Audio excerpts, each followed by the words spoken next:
dipersembahkan oleh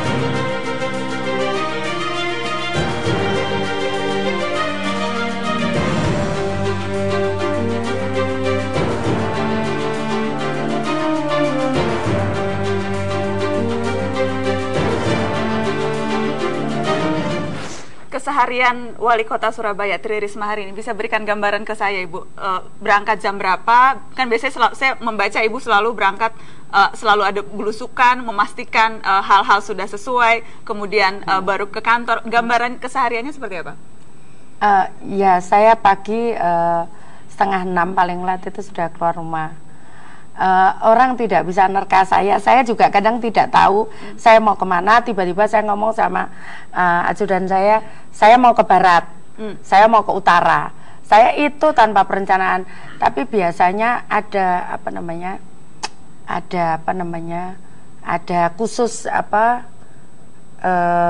fokus. Saya hitung gitu. Jadi jam berapa saya paling pagi acara saya yang sudah komitmen gitu kan. Nah, di luar itu kan aturannya saya buat sendiri gitu kan, yang di luar komitmen itu. Nah, itu saya ketemu gitu, nggak tahu itu mungkin yang saya percayai sekarang, itu saya ditunjukkan oleh Tuhan bahwa saya harus lewat ke sana. Nanti ketemu aja di situ. Ketemu, contohnya ketemu misalkan tiba-tiba saya nemukan, loh anak ini kenapa pagi-pagi kok duduk di gardu gitu. Berdoanya orang, kenapa anak ini gitu. Oh ternyata setelah saya cek itu anaknya siapa, kok pagi-pagi duduk di situ. Terus oh ya Bu, ini ibunya udah meninggal, ditinggal bapaknya. Terus sekarang siapa yang lawat? Tetangganya. Terus saya undang tetangganya, saya ajak ke kantor kelurahan, saya panggil dinas sosial. Ini kalau tak ambil boleh enggak? Saya bilang gitu. Kalau diambil tetangganya kan saya juga khawatir bagaimana pendidikannya, bagaimana. Oh ya Bu, akhirnya tetangganya, ayo saya lihat, saya kan punya kayak asrama begitu. Kita ajak ke sana tetangganya supaya dia yakin bagaimana kami memelihara anak-anak, merawat anak-anak. Nah kita ajak ke sana tetangganya, oh ya Bu Risma, sekarang di sana anak ini, dan anak ini ternyata luar biasa sekarang. Itu ditemukan dari belusukan. Iya. Apalagi yang Ibu temukan biasanya kalau belusukan pagi? Kadang itu, kadang juga proyek nggak beres gitu kan, proyek nggak beres gitu. Jadi seperti yang tadi Ibu marah-marah itu. Kalau itu kan memang ada laporan. Jadi kadang saya jalan gitu, ini proyek kok kayak gini gitu. Terus habis itu ya saya tunggu kamu di sini.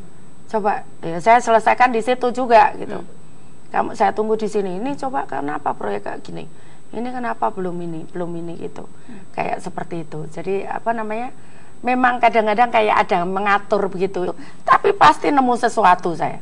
Dan selalu Ibu begitu menemukan sesuatu harus langsung selesai? Iya, harus selesai. Karena kalau enggak kan tertunda. Nanti kan ada masalah berikutnya, saya kan harus ngurus yang lain gitu. Nanti kalau enggak kan rangkep gitu di situ. Nah, kalau saya berdiri di situ kadang-kadang terus warga ngadu soal apa, macam-macam. Soal sekolah, soal apa, sampai soal PDAM macet, soal apa di situ. Ya udah saya selesaikan di situ. Bu Risma, saya juga ingin membahas soal yang sempat ramai dan sampai sekarang pun masih terus ramai, soal KBS, kebun binatang. Dari kacamata Ibu, karena ada banyak sekali info berseliweran, ada banyak yang terlihat nyata di media adalah ini ada banyak kubu.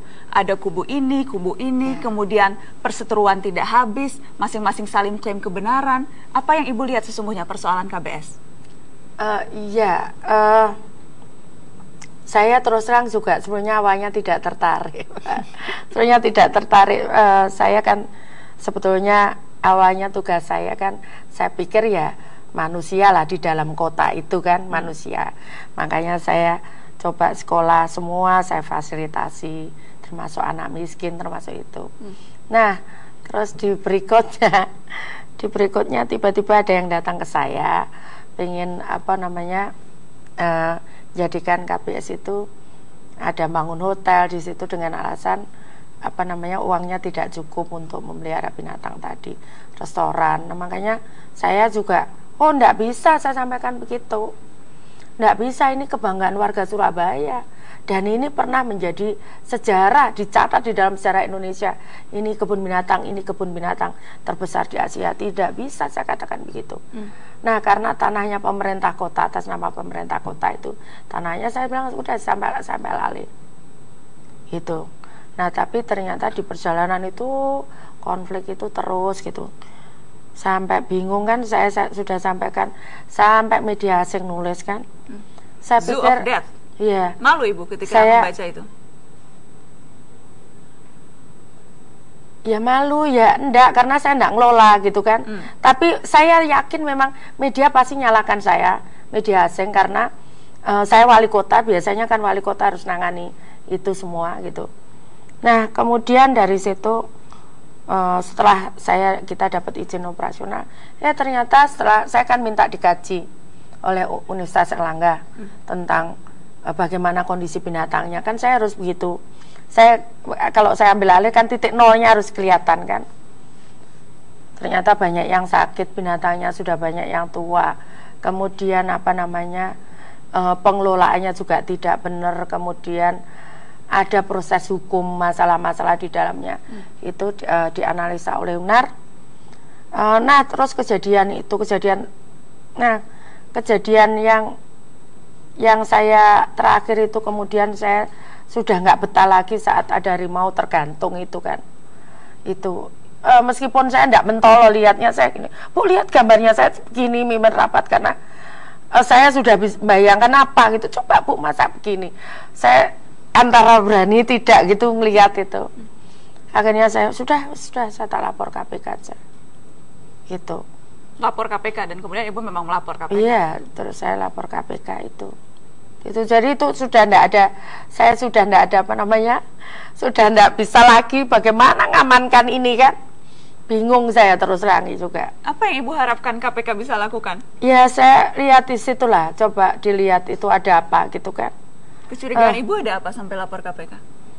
Ya ada lah gitu ya, ada. Cuman kalau lapor KPK biasanya ada korupsi, ada kong kali ya, kong, saya sudah ada jelaskan manipulasi. semua di KPK. Itu memang yang ya. Ibu lihat? Iya.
Saya tidak tega mau.